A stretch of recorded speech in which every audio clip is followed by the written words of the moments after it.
Sunday morning. I have here with me Phyllis Irene Radford, who was in at the birth of YouTube Press. Morning, Phil. Morning. And also, welcome to day 19 of the failed experiment in minority rule as the House of Representatives continues to let 8 to 10 people control the caucus. And by the way, I'll try and get the politics out of the way because it's just I'm at a loss for how responsible people can claim to be. They want to be our representatives in government and not believe in government. And a man can want to be Speaker of the House who doesn't believe that we have a legitimate president. Interesting story. Yeah. But good morning, Sable Swan. That said, hey, good morning. So and Liam, good morning. Ooh, Liam. Now Liam, I think, was in our first book. One of the first two. I can't remember if he was in Alternative Truths or More Alternative Truths, and I'm pretty sure he was in theology. Yeah. But I could be wrong. When you get to be my age, my brain kind of sags. But so Phil, when I put this meeting together, it came out of a discussion you and I had. That what was it? 20 years ago? Something like that. Yeah. Phil and I had shall I tell him the real story? No, it goes on too long. But whatever year it was that I was GOH at RadCon, either 03 or 04. It was when we first met. By the end of the weekend, I had agreed to read whatever it was you had put together, calling it a novel. That ain't the story.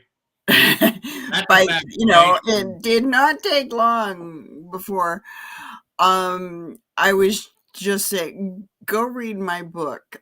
Go read my book on committing novel. But we ended up collaborating on a book.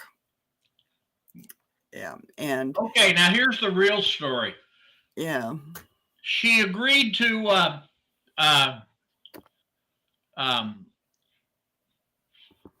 read one of my short stories, and I sent her a short story. She sent back a note, said, "This isn't a short story. This is an outline for a novel. And if you're not going to write it, I want to." And I said, "Oh no, I'll collaborate with you." So there we are. We've collaborated. We've got this great work, and I'm having this meeting with Tony Weisskopf, pitching it. And now anybody who knows Tony knows that she's a decision maker, a great human being, and somebody who's just, if you've never had a chance to sit down and spend 5 minutes with her, you have missed an opportunity. Okay. So there it is. I'm pitching the book, and I am watching the glazed eyes happen. Oh, Lord. She's just almost wilting in her chair. And I think about The Lost Enforcer, another book. And I said, well, Phil and I have another book. I didn't know about it at this point. She had never read the book, never seen the book, never heard the book. And I described it to her. All of a sudden, Tony sits up in her chair. She starts asking probing questions. She's hooked. And she says, well, you know what? I'd really like to see that book. And so then the long story short is Phil and I think I bought you breakfast or something to break what I just done to it. And she You forgave bought me. me. I think it was lunch because you had breakfast with Tony, Ah, and you had lunch with me, and I was on my way basically to the airport to come home from the convention. I think that's the timing, and he throws this book at me. I slide it across the table. But Yeah. anyway, that was the birth of a book published about 15 years ago called The Lost Enforcer. And what it was a very good book. I will tell you, the reviews were great. People loved it. And Phil and I believe, uh, between the two of us, found the right voices. We had Sue Bolish was probably demonstrated what an outstanding line editor can do for a book. I Oh, yes. actually, when I've given talks on editing, I've taken copies, screenshots of her edits and used that as an example. Uh, In a 300-page book, there were almost 2,000 corrections and comments. and that was on the second time through. Yeah. Um, she was just phenomenal. So I cannot talk about The Lost Enforcer as a work from Phil and I without acknowledging totally the contributions of Sue. But anyway, so now the thing about The Lost Enforcer is it's set in the Middle East.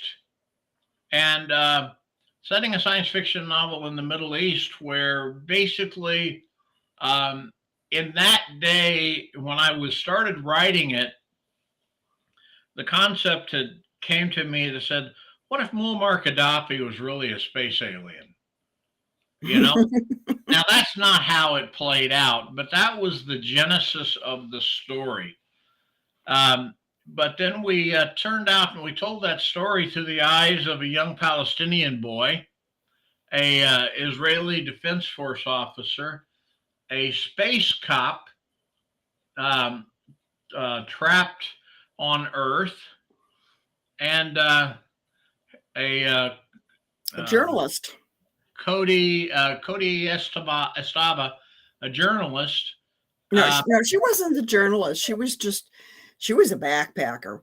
I'm thinking two books ahead where the journalist is one of our POV characters. yeah. So and then obviously the evil space alien, and it's all about how he's going to take over the world by um, using uh, a holy war on Israel through the formation of through a great atrocity is going to happen, and then he's going to sweep Israel off the map. Uh, a long-term goal of a lot of evil people, and so there we go. Phil then calls me a couple days ago. Now, the reason I bring this up is because Phil, how many books have you now re-released in the last 2 years? Well, it's really only been since June that I'm doing the mass re-release, and I think the fifth one will be out on the 31st, and that's just since May of this or June of this year. Previously, I had done reprints of the Merlin's Descendants series, which is 5 books, Thistledown and Chicory Up, and Harmony and Enigma. And I've added a third book to both Harmony and Enigma, and I did Mourner as completed the trilogy. But my copy editor says, "Oh, but there's another book here." That may happen. Thistledown and Chicory Up was always intended to be a trilogy. Did not happen with the Daw books. Got the rights back, and then I wrote Dandelion Twist to go with it. Those have all happened in the last few years. Um, And then it was about a year ago. Daw Books was getting ready to sell to a new imprint uh, because the two partners, Sheila Gilbert and Betsy Woolheim, are both approaching retirement age. And they needed to plan for the future. And my conversation with Sheila, my editor and publisher, it was basically get out now while you can. And I said, okay. So I went back to my original contracts and I copied the language in the contract for reversion of rights and sent my certified letter with an addendum of 25 titles, which leaves me with only 2 titles at Daw/Astra Publishing. So I got, and within a week, I got the confirmation letter that the rights would be returned to me. And I thought, oh, I'll re-release them one a month. We'll just do the marketing push and whatnot. There's more work involved, and I burned out about book 4. Yeah. Now I also had 3 surgeries in 6 months, which further scrambled my brain too. Now the fun part, is as I was telling Phil, and I'll tell any of you people out there who's had the rights to, I don't care if it's a short story, a poem, or a novel, revert to you. A book is like money. It does no good unless it's in circulation. And so if you've got that book sitting in your bottom desk drawer saying, hey, I ain't doing anything with it, one of these days, because one of these days is my favorite phrase, you're talking to a guy who's got 4 books in process right now, that get it out from underneath your mattress, get it out and make it happen. Phil's doing them at 1 a month. We're going to pull the Lost Enforcer, which is now Enforcer. We're changing the title since we did. It is a trilogy. We just never got the second and third book published. So we're putting it together and getting it out the door. And if we can do it, you can do it. Now, Phil, you have a unique support structure in your world. Right. As some of you know, I am a founding member of the Bookview Cafe, which was founded 15 years ago on the principle of a co-op.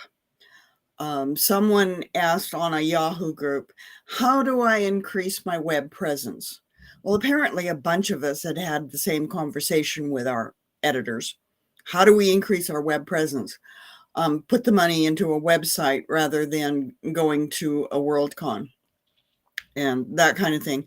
And we started making a bullet point list of all the things you need to do to increase your web presence and make yourself more visible. And the general reaction was, well, I can't do that. I can do this, but I can't do that. And the replies were, well, I can help you with this if you can do this for me. And a co-op was born. And so we have quality controls, which is one of the reasons we've been able to, stay in business so long. And at the top of our membership requirement is plays well with others. And we've lost members because of that. No hard feelings, they just didn't work out. But I cannot format a book to go into EPUB now. It used to be EPUB and Mobi. I don't have an eye to design a cover, but I can edit, and I have proved that over and over again. I can do developmental editing as well as copy editing.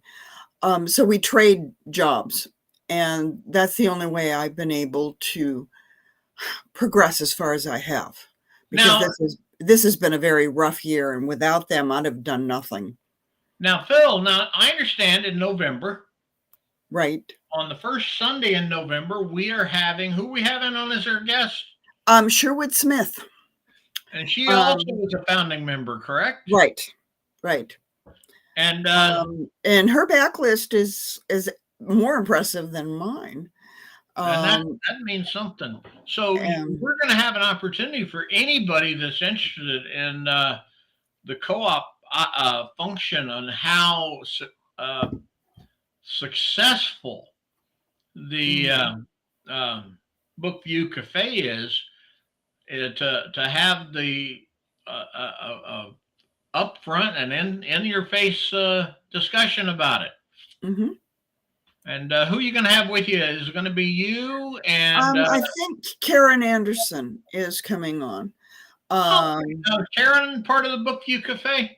No. Karen is primarily a journalist who happens to write short fiction. So she has not actually come into the process. A lot of us write short fiction and have collections out. I've got 4 collections of short stories out through Book View Cafe. But Karen is approaching as an outsider. Now, Brenda Clough, who very often does come on with me, is also a founding member. But she's going to be at World Fantasy Con and then a European cruise. And then her daughter is due to give birth in Texas. And so she's going there. She's not going to be available as much as I want. In Texas, you've got no choice but to give birth anyway. Yeah. But anyway, she's not going to be available as much as I want her on that show. Well, but you're going to be there, Phil, and I will be going to be there. I will be there. Sherwood will be there, and Karen Anderson is coming on as the gadfly. Yeah, Karen's a wonderful interviewer, and also if you see Karen's name on the back cover of a book saying that she was a contributor, or on the front cover, I will tell you, buy it, because I've. He buys her stories without even reading them. Well, yeah, it's Karen. She is. She knows what. I mean, short of Phil, there is probably nobody else out there whom I will take as much advice from so freely on what goes on in BQ Press as Karen Anderson. And she is currently editing a book for me, which is the other thing I got to do today is I still have 81 or 71 submissions that I haven't accepted or rejected. But that's about the halfway point. Yeah. Or it's Alternative Truth Southern Edition, bless their hearts. Something about the last 6 months of politics and the next year of it inspired us to re-enter the political fray with a few books that we can get out over time, instead of doing what Phil and I did, which was putting the first anthology we did, we put out in 100 days from call to publish. And fun stuff. And be very amazed that he is still alive after that. Oh, I thought I was going to die when I told you about the book that I just set you up for. Oh, yeah. Anyway, so there's a long involved process in taking your rights reversion letter to a published book. This is my very first book and probably the top seller of all of my books, The Glass Dragon. First edition came out in December of 1994. And second edition came out in June of 2023. So this is my baby. But there's a fairly long process. And because you've written the book once, okay. In the reversion process, that is kind of like your first draft. You've still got another draft or 3 to go through. Yeah. So, and I know just enough about formatting to be dangerous. And so, I went through it again. Oh, well, first of all, I had to get a Word version of the book. I have lost my original 5.25-inch floppies. Not that I'd have a way of converting it, even if I hadn't. I think they just deteriorated over the years. And so I hired a professional computer hacker. And he bought, with my money, copies of all of my earliest books off of, I think he went from Barnes & Noble and did the conversion from an EPUB to a DocX to an EPUB, or an EPUB to a DocX, and then sent them to me.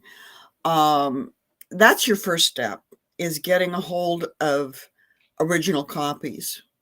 If it's only been a year or 2, or most contracts say 5 or 7 years, you probably have a digital copy.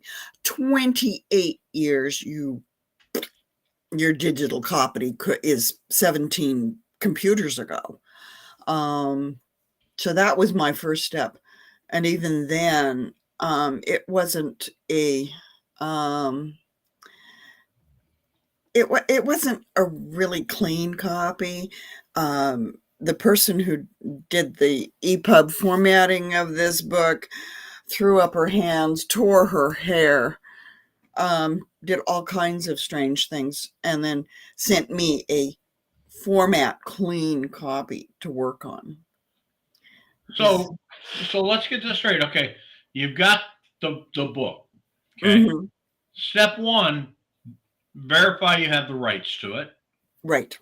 Okay. Have that letter in hand and know the date those books are supposed to disappear from the Amazon catalog.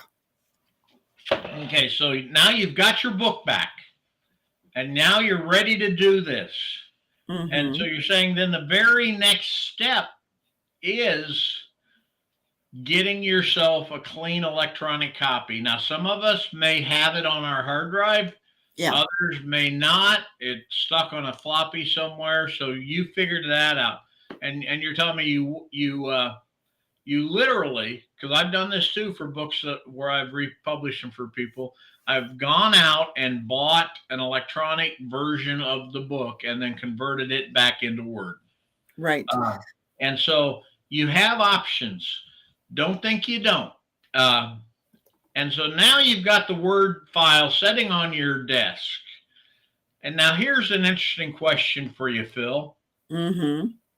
How I know the changes being made to The Lost Enforcer, because when you're writing a trilogy and you're writing the second book, suddenly every mistake you ever made in the first book is standing there like waving a great big orange flag saying, "You dumbass." Right. Okay? Now, so sometimes it's that simple that you say, well, I need to introduce this character that's a major player in book 2 into it. Or the question is, do I want to modernize it sufficiently? Because when The Lost Enforcer got written, cell phones weren't out there. Right. We had no cell phones in there. And during the writing and editing and sales of the book, they came on. Mm-hmm. And we had to literally go in there and make a decision. Now you take a 20-year-old book.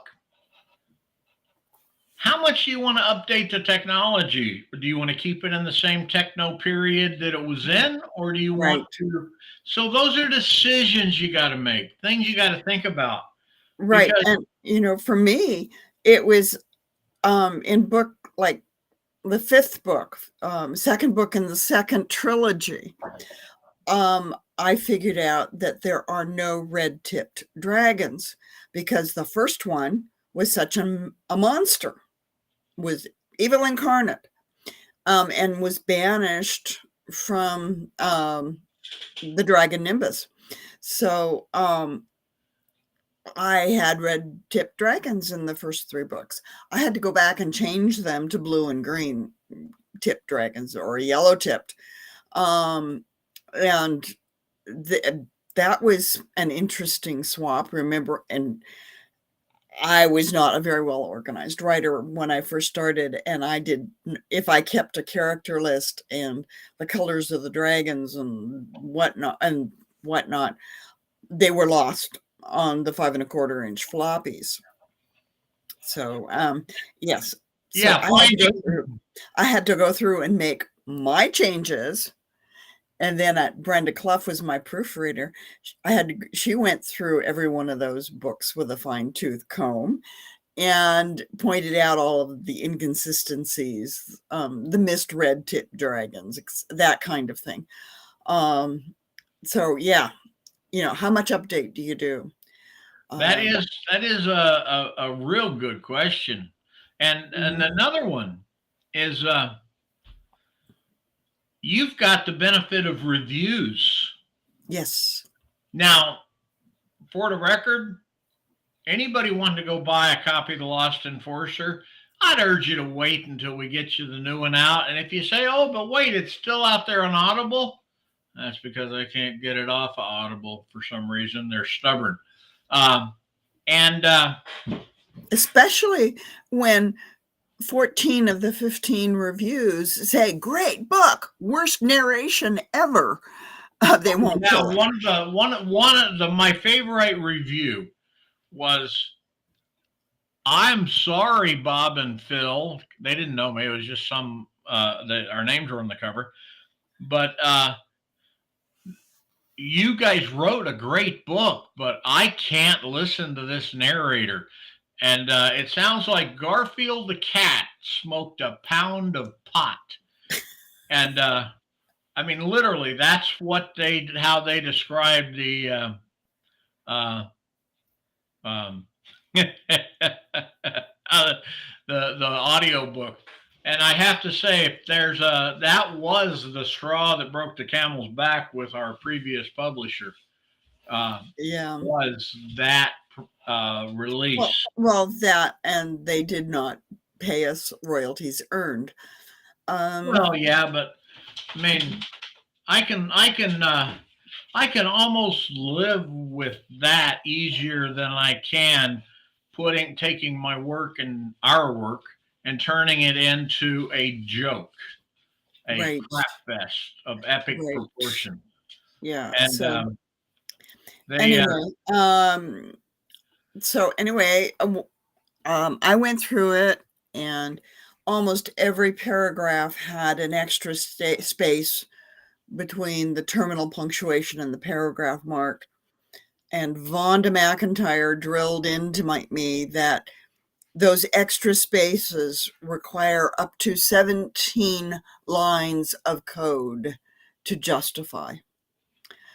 So as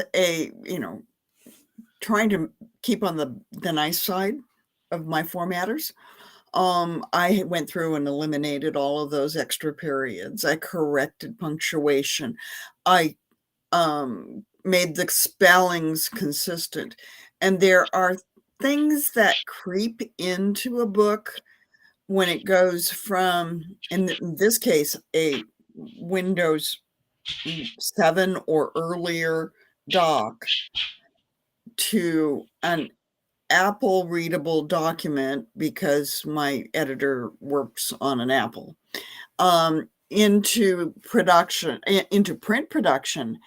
And then they added the ebook production, taking it from the print production. Errors creep in. Question marks become strings of code, and all kinds of strange, scene separators disappear. Chapter headings appear in the middle of a word. All kinds of strange things creep in. So those have to be dealt with. And And then, they have to be found to be dealt with. yes, which means It which was good for me because I had to go back and read 25-year-old books word for word. I had forgotten a lot of what I had written, and I'd forgotten how good they were. So yeah. Anyway, so you have to make it a clean copy, a really clean copy. And then you have to get new covers because your covers are copyrighted to the publisher. Now You have to here's the write. interesting piece. Yeah. How do you when you do that? What's your thoughts on the cover? Do you try and keep something true to the original cover, or do you go out and say, "By God, I'm doing the cover that I always"? I made mine startlingly different. The Glass Dragon was originally all pastels, and they were done by John Howe, I think is his name. And he disappeared in the middle of the series to go do background paintings for that little $600 million movie they filmed in New Zealand. Um, Oh wait, something to do with rings, right? yeah, something about Oh, rings. jewelry. Oh yeah, the Yeah, gods of jewelry. right. So he just disappeared, and then his name crops up in the movie credits. So we had to go find other artists along the way. So anyway, I made the decision to make my new covers startlingly different to separate them from the original. And I don't know how well you can see this or not, but there's a black dragon there. That is an image I got off of Dreams Time. And then down below on this one, there's a wolf who's supposed to be golden in color, but he's just sort of blonde because there's a golden wolf features very prominently in the plot. For The Perfect Princess, which is book 2 in that series, I did the same background, the same dragon, but we have a calico cat down here.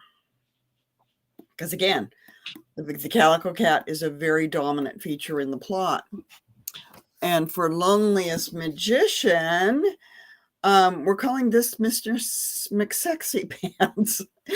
We found a magician wearing leather because he was on journey and not wearing robes. He has a staff, but it keeps disappearing or getting broken or whatever. And he's got a ball of fire in his hand right there. And this motif carries on into the second trilogy, where we have this dragon, same blue background, same placement of letters of title and byline. But I think in the second trilogy, the dragons are smaller. But anyway, there's similar elements, but the pastels are gone. And these books are much grimmer than I thought they were. I thought they were light and fluffy because they weren't filled with blood and horror. But that was Jay Lake's influence on me. But he's the one who kept telling me that my books were too light and fluffy to ever be bestsellers. Now that I'm reading, I'm going, oh my God, these are dark books. But I also had to rewrite the back cover blurb. That's what sells a lot of books, is that blurb. And so then I had to have them formatted, and they're posted. They're on Amazon, Barnes and Noble, all of the major e-tailers. But if you buy it from the Bookview Cafe, I get 90% of the sales price. If you want a print copy, they are available through Amazon. So it's a long, involved process.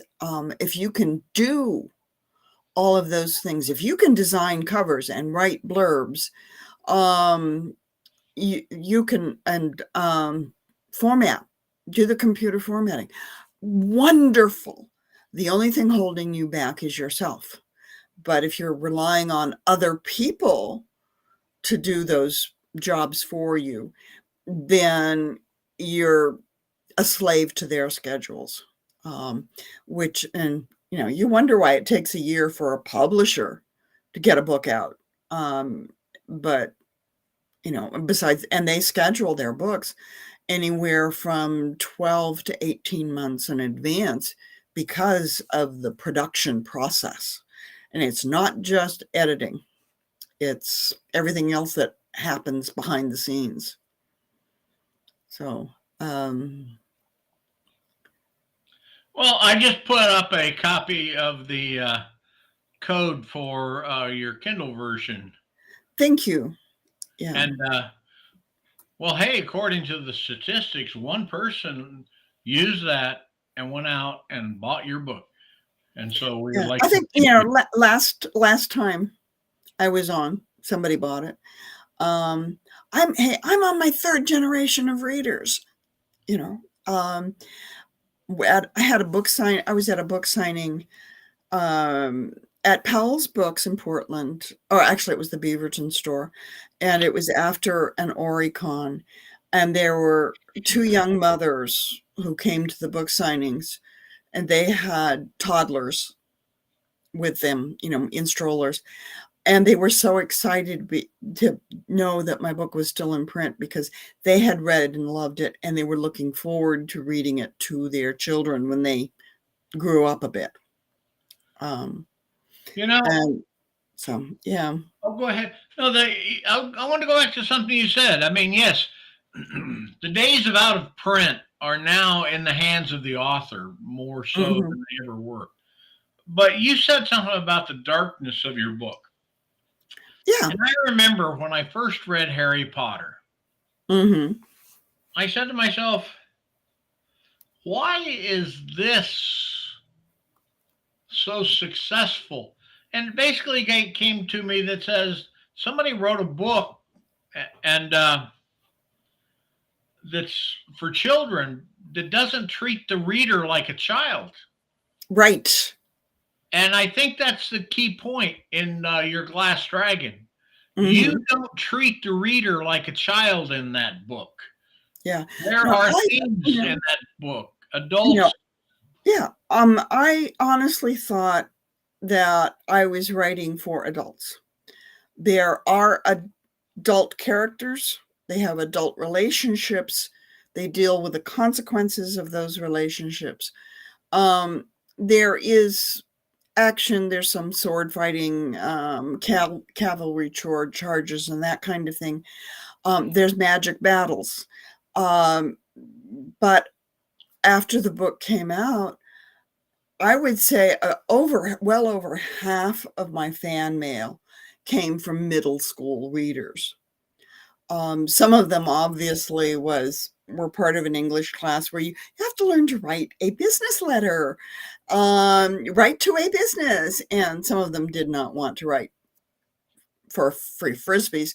They wanted to write to me, and so they did, and I cherish those letters. So, you just never know.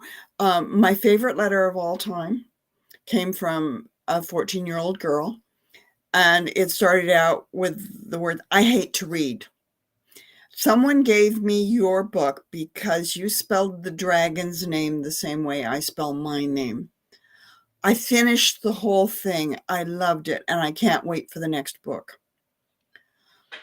If I do nothing else in my career, I succeeded because I made a reader out of that girl." And I hope all of you have a similar story to tell at some point. I think I did that on a couple of books I did. I managed to get one reader. Well, the Glass Dragon in the Daw editions, has sold over the years over 100,000 copies. But that's over a 25-year span as opposed to in 1 week, which is what it requires to be on the bestseller lists. So anyway, I have readers out there. I just hope that they can re-find me for their children. But it's been a lot of hard work on my part to get them to that point. I am now doing the first preliminary read through on the Test Enquire adventures.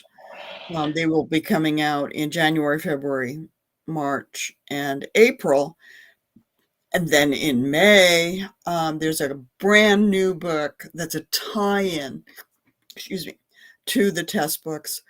Same world. Test makes a cameo appearance, but it's a different family. Can I interrupt you for a second there, ma'am? Yeah. I will tell you, you undersell the Test Enquire books. They were, I would say, one slip on the ice of the guy that was writing the great review that would have made it into the biggest bestseller, slipped on the ice and hit his head as he was crossing Trafalgar Square or something. Yeah. But those books are good. I mean, they are truly, truly good, innovative, and have just a because I'll be blunt, I don't read everything that the people I know and work with write. And but I read Tess, and I can tell they're urban fantasies, so they're very different from the Glass Dragon. Mm-hmm. Okay. They are urban fantasies, but Phil knows, I'll tell her if I said, had you smoked your pound of pot that morning when you wrote this? On stuff that I may not have found particularly likable, but I have to say, the Test books were innovative and fresh, and when they come out, I never felt they got the readership they deserved. And so set your January calendar for those books. They are worth it. Unfortunately, and this does happen to some of the best writers I've ever read, the book that the month before the first Hounding the Moon came out, one of Dawes' biggest bestsellers put out a book, and the publicity department was so concentrated on that blockbuster bestseller that they totally ignored the rest of the list for 3 months. And so it got virtually zero publicity. Happens. Well, anyway, I just had to share with you that I can enthusiastically endorse and do enthusiastically endorse that. Yeah. Hounding the Moon will be out in January. Now that is a great title. Where did you get that title? Good friend of mine came up with it. Yeah. Oh Lord. So now we started out. We are coming up on we're coming up on the last 15 minutes. So we're looking at probably by the end of the year having The Lost Enforcer, which is Phil and I have written several things together, but this is the only published novel we've got together. We still have the novel that I can say made Tony Weisskopf's eyes glaze over, and I thought that was a feat in and of itself. But because that means we touched her. When I was writing the Confederated Star Systems books, Harmony, Enigma, and Mourner, um, they have long involved plots and blurbs, and the blurbs were written by my editor, bless your heart. And I started reading the blurb at a con, and you could just see everybody's eyes glaze. So I came up with a tagline that it is a spiritual journey with a literary twist in a space opera landscape. And people go, what? And they start looking at the book. So, think about that when you are prepping a book to go into production on re-release. Look Yeah. at the blurb, and does it make your eyes glaze? That's it. And it, back cover copy matters. It does. I mean, back in the day, Run it through your critique group, your proofreaders, whoever is out there as your support system. Especially, give it to a spouse who does not read science fiction, fantasy, or whatever genre you're writing in. But get feedback on that blurb. It's not a one-off and it's done. It takes as much time to write that blurb as it does a chapter or 3 of a book. Oops.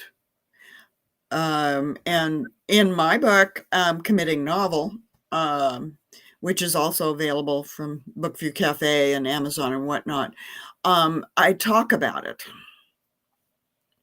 about a writer, the process, and it's a lot of the same process as beginning a synopsis. You have a character who wants something out of life. You figure out what is keeping that character from getting that goal, and what changes in himself and the world have to happen in order for him to achieve the goal. That's your blurb. You have the goal, the conflict, and the cost. So start there and see what happens. Well, that is good. So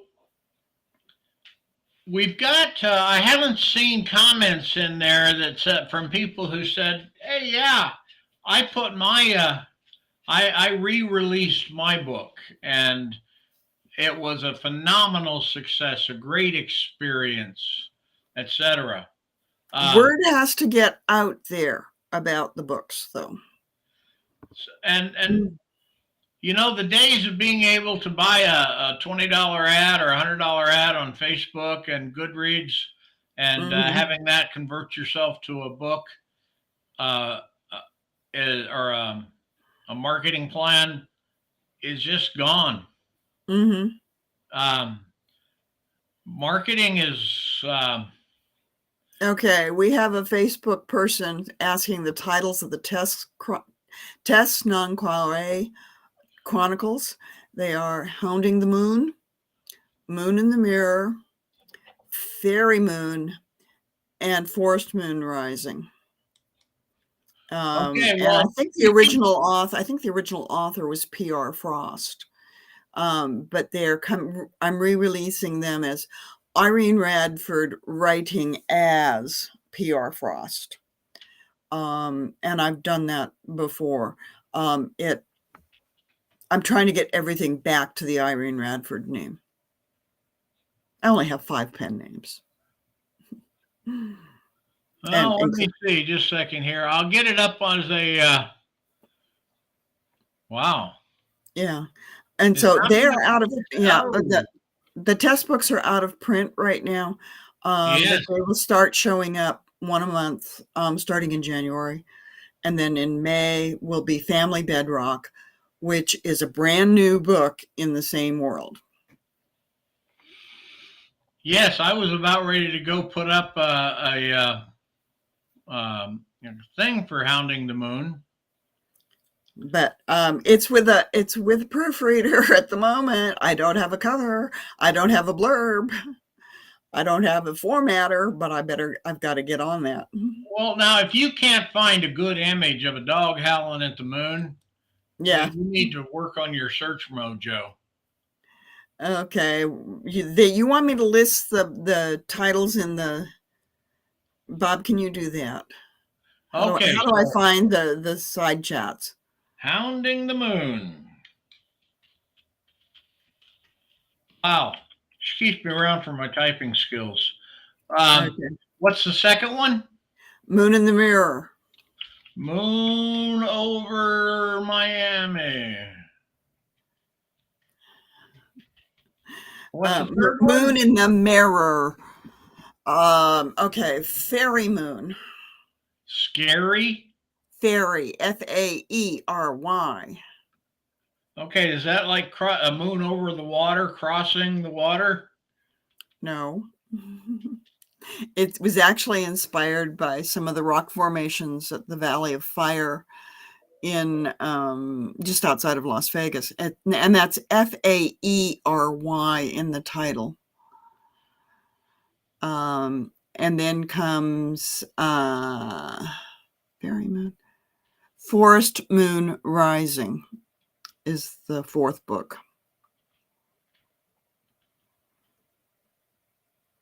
Okay, so I put your hoity-toity spelling in. Okay. Okay, and what's the last one? Forest Moon Rising. Forest, Forest.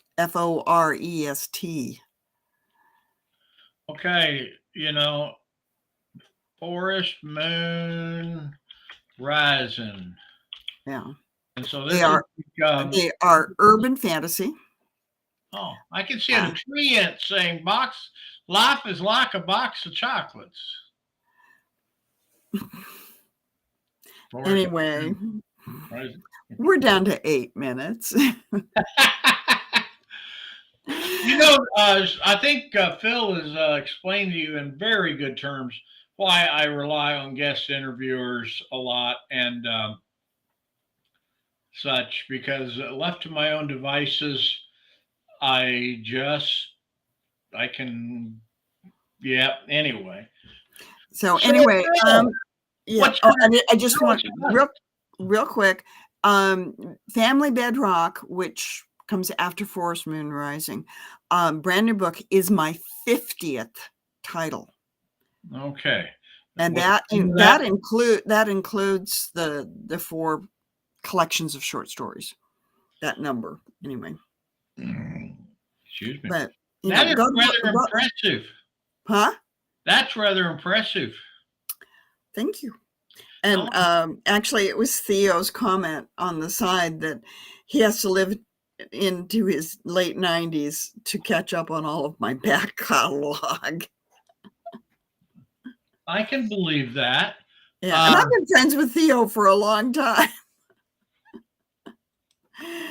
I'm just a second. Go ahead. Okay, I'm done. You're done? I say go ahead while I go off and I'm looking up something. Oh, okay. Anyway, I found in this long involved process with a brain that was totally fried from 3 surgeries in 6 months, that going back through the books word for word was really a revelation. And I feel kind of like my last few new books were stale. They were definitely short. But this has kind of revived my imagination and my faith in myself that, yes, I could do it once, I can do it again. And I think that's almost as important as getting my rights back, because I don't have to rely on some overworked and underpaid publicist to tell you about my books. Publicity is another whole panel, a panel discussion, but it's important. But now if these books don't sell, it's my fault. It's not their fault. And I'm here to urge you all to buy them, please. Please support me in my retirement. Yes, and reminder that we will do some kind of a celebratory show when we re-release the Lost Enforcer, because Oh, nothing says definitely. Christmas quite like books at the middle of the Intifada. Yeah. Um, So, anyway, I've given him 3 weeks to get me a copy of The Lost Enforcer with all of his notes, and then I'm gonna take 3 weeks to clean it up, and then we'll see what happens. and then I'll take 3 weeks to unclean it. Yeah. So end of the year, you know, end of the year, maybe for the first dark days of January when you've got a new e-reader, and no, it's Lost Enforcer, LOST, not loss. But it's going to have a new title on it, and you will hear about it right here as soon as we figure it out. Thank you, Cheryl Alexander, for the proper title. Yeah, it's probably going to be called something akin to Lost, Book One of the Enforcer Saga. Yeah, something like that. But it's we'll be here. We'll be here telling you what about it. Oh my God! And Charles Smar, thank you for putting up the Bookview Cafe link to the Glass Dragon. Charles, that's very good of you. And that's another joy of the co-op, is that I get 90% of the royalties. On mass market paperback books out of New York, my contract calls for 6%. Figure it out. Oh yeah, you want to do the math about how rich writers are? Take a book that says, "Hey, it's reasonably successful. It sold 100,000 copies." Okay, and let's say it sold 100,000 copies at an average of $10 a book. Okay, wow, that's $1 million. Well, No, what's it's 15% of the hardcover and 6% of the mass market. If you hit the bestseller list, you can up your next contract to maybe 8%, but that's it. So, okay. The Alternative Truth Southern Edition is still in the reading phase. So I'm still reading. We're, like I said, I'm down to there's 71 books, stories in play right now. Karen has read almost everything. She's read probably 68 of them, and I've read most of them.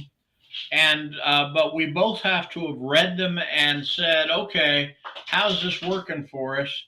And then it goes from everybody's read everything to a select list of authors very quickly. And someday, just the idea of putting out an anthology. The only reason Phil and I were able to put out our anthology, the first one, Alternative Truths. Yeah, because we did it in 100 days. Actually, it was 98 because it came out 2 days before Trump's 100th day in office, which is a milestone. Yeah, we if we hadn't spent 30, 45 minutes a day on the phone, we'd have never done it. Yeah, and being the first anthology from B Cubed, even though it was a paying market, it was not a well-known market. It wasn't a known market. So we had like 15, 20 stories. We probably only got less than 100 came in, which cuts down your prep time a lot. For Alternative Deathiness, we had almost 600 entries. Yeah. And that had to be pared down to like 20. So that one took forever to get into production. Alternative Apocalypse had 900. Which one? Alternative Apocalypse. Oh, yeah.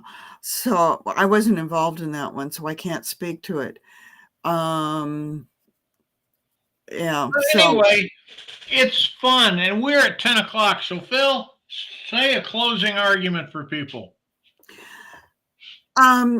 selling to New York is wonderful. But getting your rights back, it's a lot of work, but it can be done. I'm living proof of that. I'm not totally insane yet. We'll see. We'll talk again in June. But anyway, that in June I'm taking a break before I start releasing single titles and the final 2 trilogies of the Dragon books. But anyway, it can be done. Just be careful and keep your nose to the grindstone. Oh, that's a fact. And speaking of getting your rights back, be Mhm. sure to vote this coming November because those rat bastards out there whose whole existence is taking away your rights to do anything that doesn't make a corporation money is something we're going to have to do uh, one vote at a time. And I still have to say, I'm glad that Coach Jordan did not get to be Speaker of the House because that keeps him from doing to America what he did to his coaching or to his wrestlers back when he was a wrestling coach. So, that said, and if you don't know what I'm talking about, I urge you to look it up because there are some things that are just too yeah, to talk about on the radio. And so, thank you, Cliff. Thank you, Sable. And thank you, Phil. All of you guys rock. And we're going to go back to work. Yes. I have